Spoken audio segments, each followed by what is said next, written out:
Following your initial patient assessment and control of any immediate life threats, you should obtain a baseline set of vital signs, which include pulse, respirations, skin color, temperature and condition, pupil size and reactivity, and blood pressure. The baseline set of vitals gives you a beginning place from which to make treatment decisions. As you retake vital signs, you will compare the readings to your previous findings. This is called serial vital signs. Serial vital sign assessment allows you to note trends in the patient's condition, such as a declining blood pressure or increasing respiratory rate.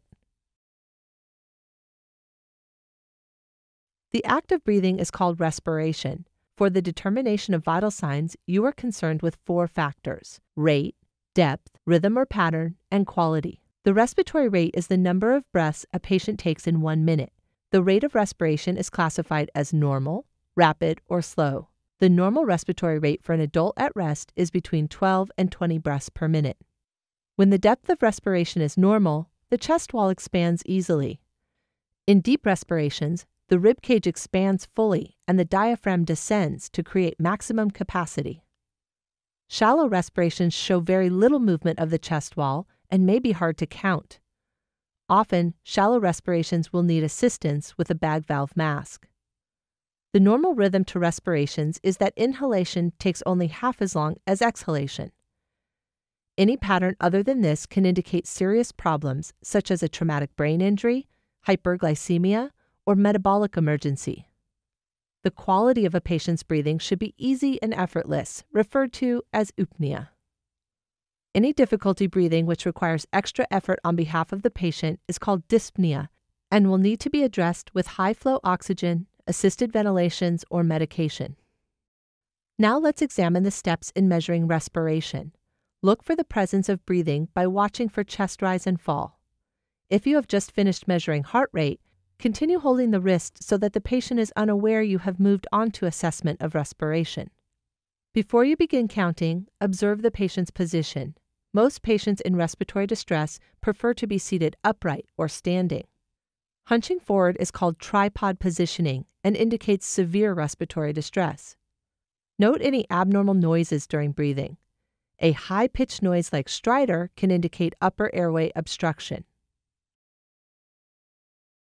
Whistling or wheezing sounds may indicate lower airway obstruction. Bubbling, wet, or crackling sounds known as rales can indicate fluid in the airway. Watch to see how hard the patient works to breathe. Signs of labored breathing include use of accessory muscles, nasal flaring, or retractions above the collarbones or between the ribs.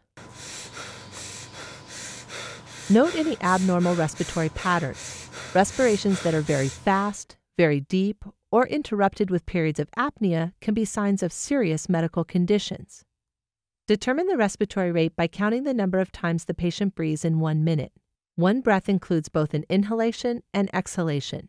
It may be more convenient to count the number of respirations over a shorter time period, such as 30 seconds, and then multiply by 2 for the number of respirations in 1 minute.